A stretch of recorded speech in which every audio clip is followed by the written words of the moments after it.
Yeah, I just thought I'd have a little bit of fun with the adjustable wrenches. Neither one of these are the Crescent brand name, therefore you had to call that an adjustable wrench, or like our old Swedish neighbor Oscar used to say, the adjustable wrench. At any rate, you notice the Craftsman's old enough to still have the raised lettering instead of the pressed in, plus it's old enough to have been forged in the USA. But what I like, I don't use these that often. I used to call them knuckle bangers. But you notice how tight those jaws are.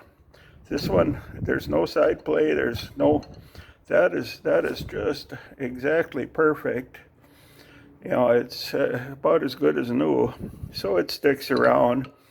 And this one is a little bit of an oddball. This was a dollar box at a farm auction from the Erie Tool Works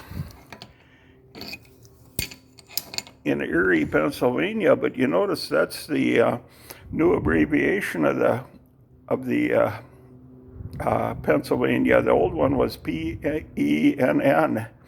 It was a four-letter abbreviation. I think this abbreviation came in the 70s. I wouldn't have thought it was that new.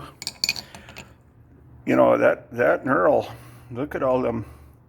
Look at 1, 2, 3, 4, 5, 6, 6, as opposed to about 3.5 on the standard, on the more modern. I just thought it was kind of neat because it was in the in the tool box, in a dollar box one time, and I went through picking out, and she does thread real fairly easy.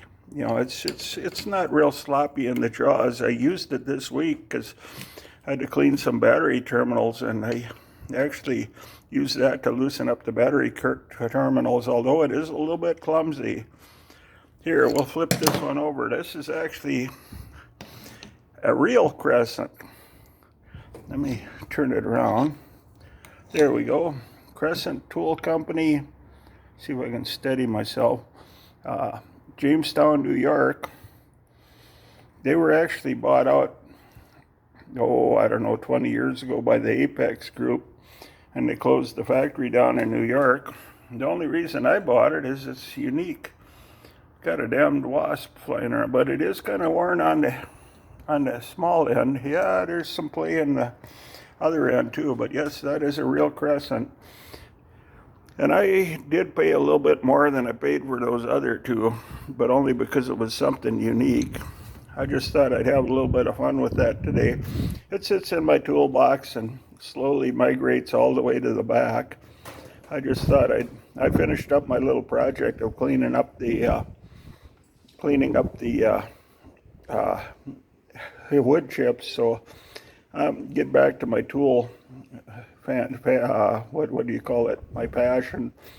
I'm getting to something, but see, the Apex Group in North Carolina originally bought the Crescent tools, and they moved it down to Apex initially, but then it moved offshore.